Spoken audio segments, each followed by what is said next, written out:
எங்களை அதிகமாக நேசிக்கிற எங்கள் நல்ல பிதாவே, இந்த அருமையான நல்ல நேரத்துக்காக நன்றியோடுமே துதிக்கிறோம், ஸ்தோத்திரிக்கிறோம்.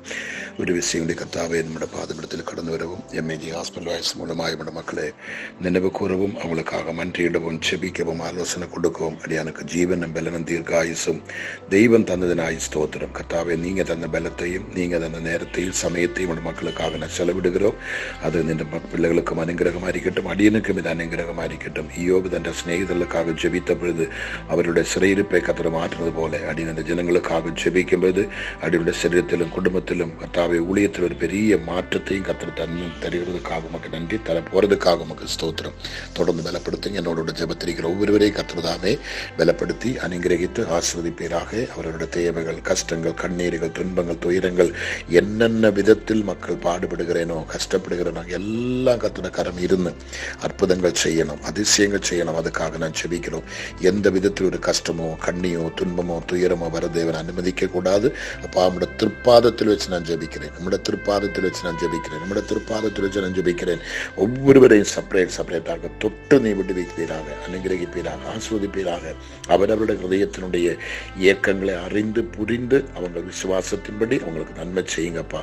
நீர் இதை செய்ய போறதுக்காக நன்றி. ஒருவரையும் தள்ளிவிடக்கூடாது, ஒருவரையும் கர்த்தாவை கைவிடக்கூடாது, ஒருவரையும் கர்த்தாவை நீ வெறுத்து விடக்கூடாது. அவருடைய குற்றங்கள், குறைகள், பாவங்கள், சாபங்கள் எது இருந்தாலும் உங்களுடைய பாதத்தில் அடியானவர்களுக்காக மன்னிப்பு கேட்கிறோம். என் மக்கள் எல்லாம் கர்த்தர் கண்மணி போல மறைத்து கொள்ளும், ஒருவருக்கு ஒரு தீங்கிறாதபடி பாவமுடைய கிருபை ஒவ்வொருவர் மேலும் பெருகட்டும். அதுக்காக நான் செபிக்கிறோம்.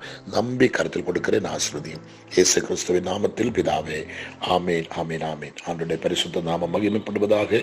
எம்ஏஜி ஹாஸ்பிட்டல் வாய்ஸ் மூலமாக ஒரு விஷயம் கூடி உங்களோடு தொடர்பு கொள்ள கர்த்தருடைய கிருபைகளுக்காக தேவனை துதிக்கிறேன். இந்த ஜெபத்தில் இருக்கிறவங்க அனைவரையும் கர்த்தர் நிச்சயமாகவே ஆசீர்வதிப்பாராக.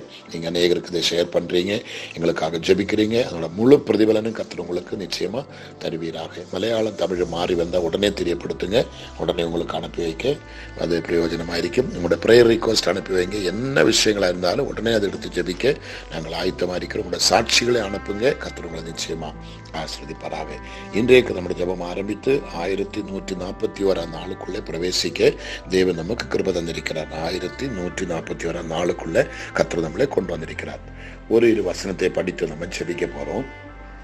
லேவியராகம புஸ்தகம் 25ஆம் அதிகாரம், லேவியராகமம் 25ஆம் அதிகாரம் 17, 18, 19 அந்த 3 வசனத்தை இப்ப நம்ம பார்க்க போகிறோம். 17ஆம் வசனம் சொல்லுகிறது, உங்களில் ஒருவனும் பிறருக்கு அநியாயம் செய்யக்கூடாது, உன் தேவனுக்கு பயப்பட வேண்டும், நான் உங்கள் தேவனாகிய கர்த்தர். எவ்வளவு தெளிவாக சொல்றாங்க பாருங்க. நமக்கு அட்வைஸ் கொடுக்குறாங்க, ஆண்டவர் புத்தியை சொல்லி கொடுக்குறாங்க. நம்முடைய ஆண்டவர் மாதிரி இப்படி புத்தி சொல்லி கொடுக்குறவங்க யாருமே உலகத்தில் கிடையாது, எந்த கடவுளும் கிடையாது. பாருங்க, உங்களில் ஒருவனும் பிறனுக்கு அநியாயம் செய்யக்கூடாது, உன் தேவனுக்கு பயப்பட வேண்டும், நான் உங்கள் தேவனாகிய கர்த்தர் என்று சொல்லிட்டு சொல்றா பாருங்களேன்.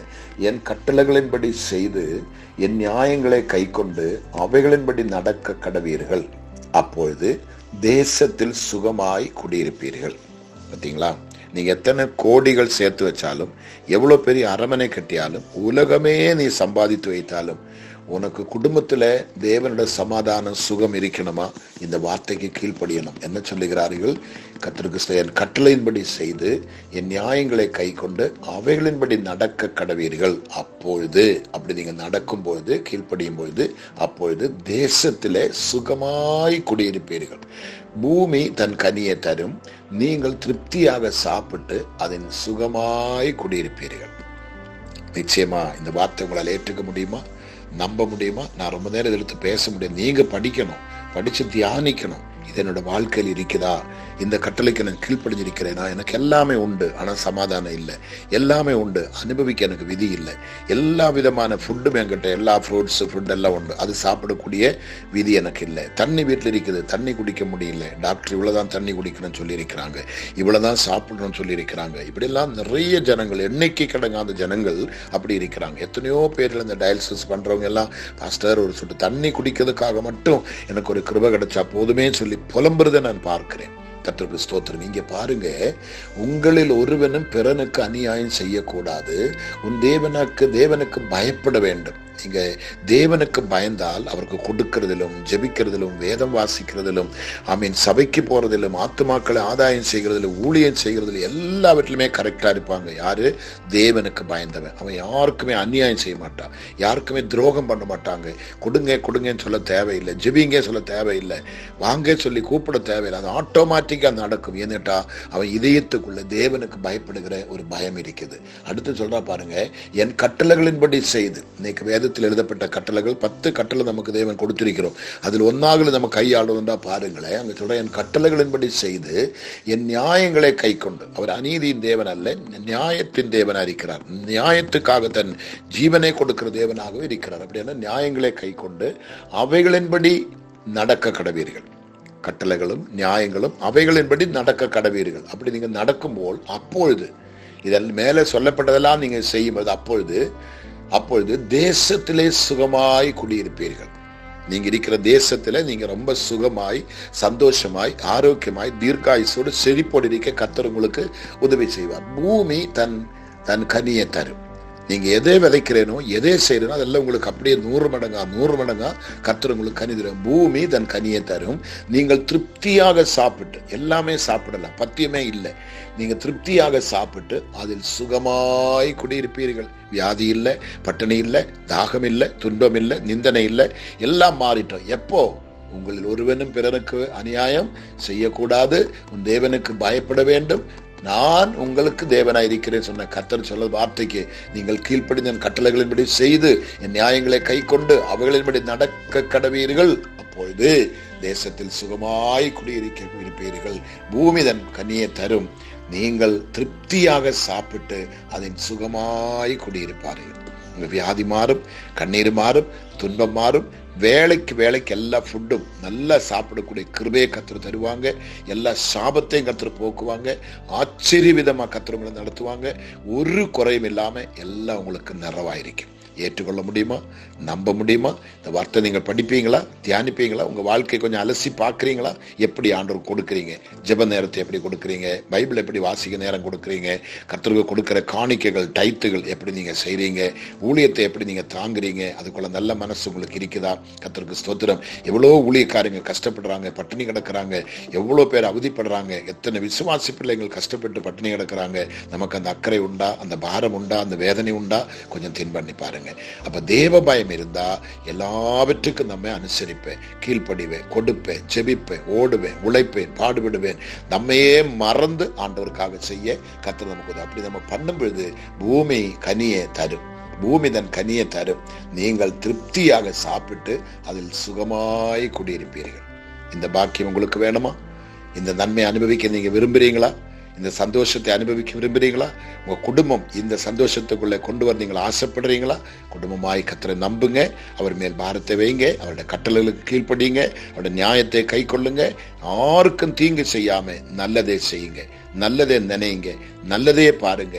நல்லபடியாக வாழ கர்த்தர் உங்களுக்கு உதவி செய்வார். நீங்க எது எடுத்தாலும் ஆசீர்வாதம், எது தொட்டாலும் ஆசீர்வாதம். உங்களை கர்த்தர் எல்லா விதத்திலும் கனப்படுத்தி மேன்மைப்படுத்தி உன்னதமான ஸ்தானத்துல ஜீவகாலம் முழுவதும் உங்களை சுகமாய் பாதுகாப்பார். ஓகே, நம்ம ஜெபம் பண்ணலாமா? பரிசுத்தமுள்ள எங்க நல்ல கர்த்தாவே, இந்த அருமையான நல்ல நேரத்துக்காக உமக்கு நன்றி அப்பா. உலகத்தை எடுத்து பார்க்கும் பொழுது எவ்வளோ ஜனங்கள் கஷ்டப்படுறாங்க, கண்ணீர் குடிக்கிறாங்க, பல விதப்பட்ட நிலைமையிலப்பா. 100 குடும்பத்தை எடுத்து பார்த்தா 99 குடும்பத்திலும் கண்ணீரப்பா, பிரச்சனையப்பா, வேதனையப்பா. அன்றே வாழணும்னு அந்த விருப்பமே அநேக நெஞ்சை விட்டு போகுதப்பா. எதுக்கு எனக்கு இந்த பாடு? எதுக்கு எனக்கு இந்த நிந்தனை? இவ்வளோ கொடிய வியாதியா, இவ்வளோ கொடிய பலவீனமா, என்னோட சரீரத்தினுடைய பலத்துக்கு மீறி இது வந்திருக்குது. இதை தாங்கக்கூடிய சக்தி எனக்கு இல்லையே, இதை தாங்கக்கூடிய பலன் எனக்கு இல்லையே என்று நம்ம எல்லாம் புலம்பிக் கொண்டிருக்கிறோம்.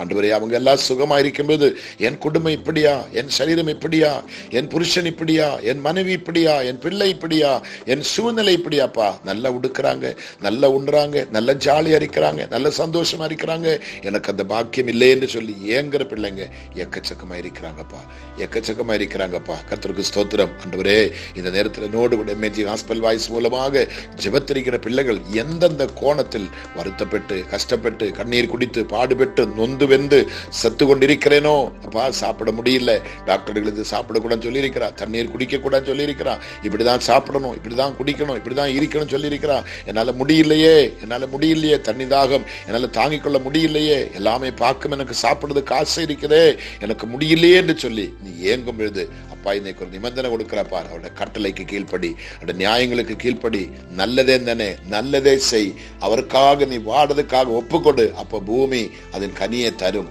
நீங்கள் திருப்தியாக சாப்பிட்டு அதில் சுகமாய் குடியிருப்பீர்கள். அப்படியான உங்களோட வாழ்க்கையை மாற்றுகிறது உங்களை பொறுத்ததுதான். நீங்க சந்தோஷத்தை அனுபவிக்கிறது உங்களை பொறுத்ததுதான்.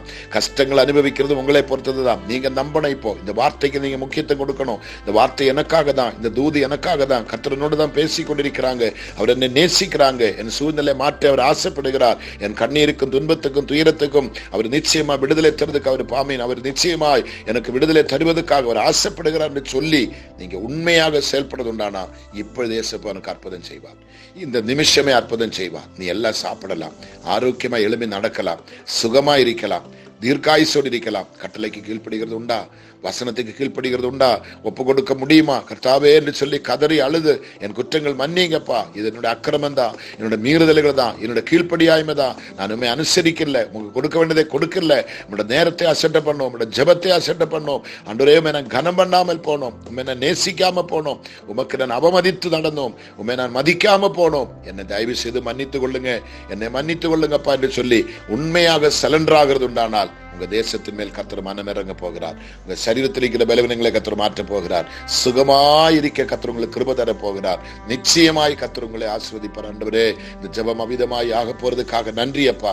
கண்ணீரோடு இருக்கிற, துன்பத்தோடு இருக்கிற, பாடுகள் அனுபவிக்கிற, துயரத்தை அனுபவிக்கிற, துக்கத்தை அனுபவிக்கிற, மாறாய அனுபவிக்கிற, எதுக்கு நான் வாழணும், செத்து போயிடலாமான்னு சொல்லி அப்படி இருக்கிற பிள்ளைகளை எல்லாம் இந்த வார்த்தைகள் தேற்றட்டுமே, அவங்களுக்கு தீர்க்காயுசை கொடுக்கட்டுமே, சுகத்தை கொடுக்கட்டுமே, ஆரோக்கியத்தை கொடுக்கட்டுமே, சமாதானத்தை கொடுக்கட்டுமே.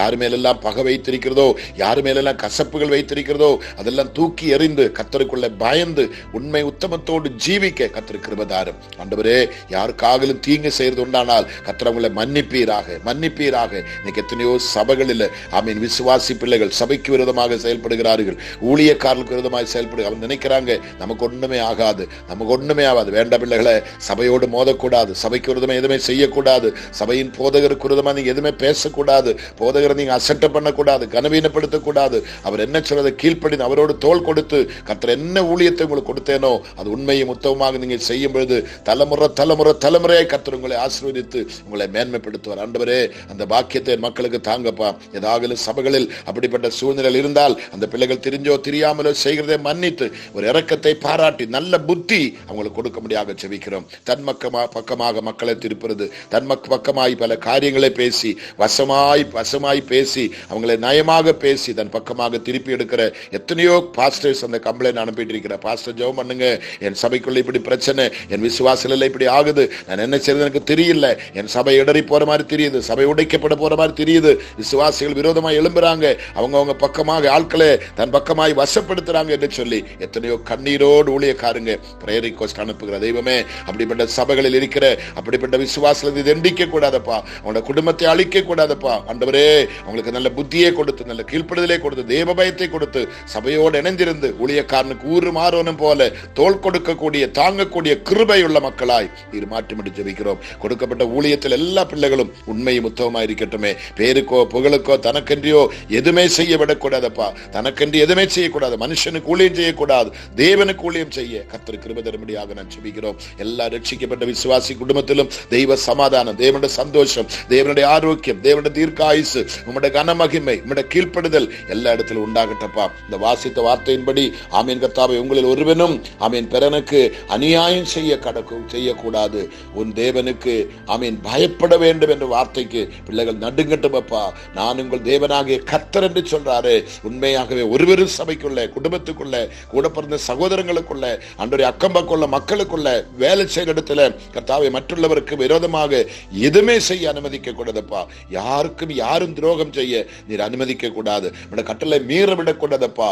என் கட்டளையின்படி செய்து என் நியாயங்களை கை கொண்டு அவைகளின்படி நடக்க கடவீர்கள் என்று எங்களுக்கு ஒரு வாக்குத்தத்தை தரும்பொழுது அதுக்கு நாங்கள் கீழ்ப்படியணும், அதுக்கு நாங்கள் அனுசரிக்கணும், அதுக்கு எங்களை விட்டு கொடுக்கணும், அதுக்காக நாங்கள் சமர்ப்பிக்கிற அனுபவம். அப்பொழுது தேசத்திலே சுகமாய் குடியிருப்பீர்கள்.